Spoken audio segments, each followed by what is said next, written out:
personne n'a intérêt à ce que l'Afrique se développe trop. Parce que si elle se développe demain, imaginons que l'Afrique développe son industrie, comme l'a fait la Corée du Sud, un pays qui était, il y a 60 ans, aussi pauvre que le Mozambique. Si demain elle se met à fabriquer des voitures, si demain elle se met à raffiner son pétrole, si demain elle se met à produire à transformer à faire de l'agriculture et transformer ses produits agricoles, elle va plus acheter nos importations. Et donc, on n'a pas intérêt à cette situation. On n'a pas intérêt.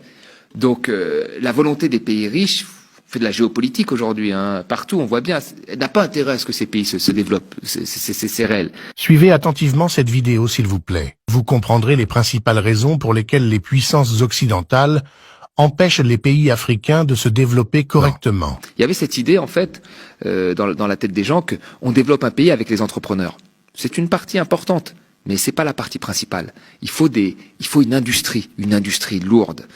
Ces pays-là exportent du pétrole, exportent du cacao, exportent des matières premières, mais ces matières premières qu'ils exportent sont souvent transformées dans d'autres pays. Et la transformation, c'est elle qui crée des emplois.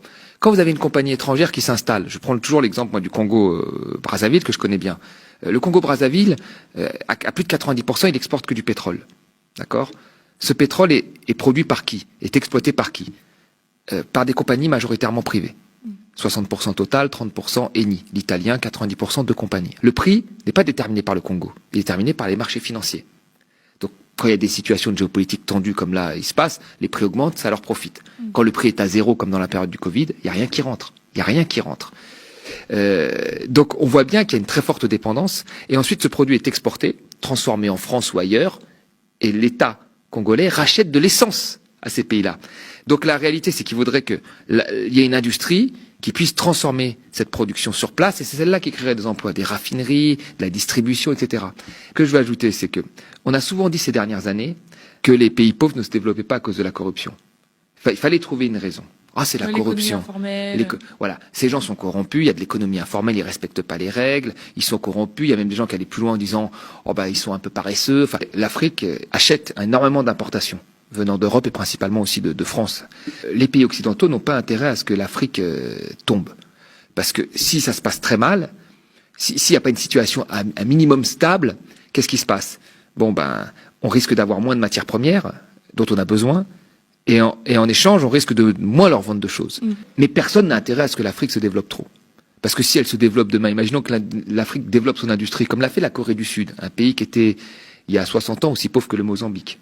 Si demain elle se met à fabriquer des voitures, si demain elle se met à raffiner son pétrole, si demain elle se met à produire à transformer à faire de l'agriculture et transformer ses produits agricoles, elle va plus acheter nos importations. Et donc, on n'a pas intérêt à cette situation.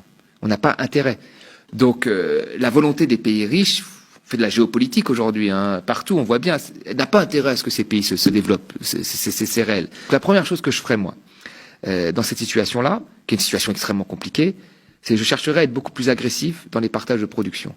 C'est-à-dire que quand il y a une compagnie étrangère qui vient, il faut lui imposer des choses. Les pays du Golfe, le Qatar, les Émirats en leur temps, quand vous veniez vous installer chez eux, pour quoi que ce soit, hein, vous deviez donner une grosse partie, plus de 50%, à un autochtone, à un habitant local, de l'investissement. C'était obligatoire.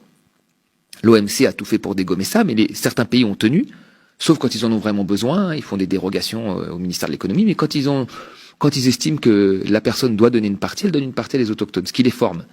Vous voyez, par exemple, ce type de mesure pourrait être appliqué par certains pays africains.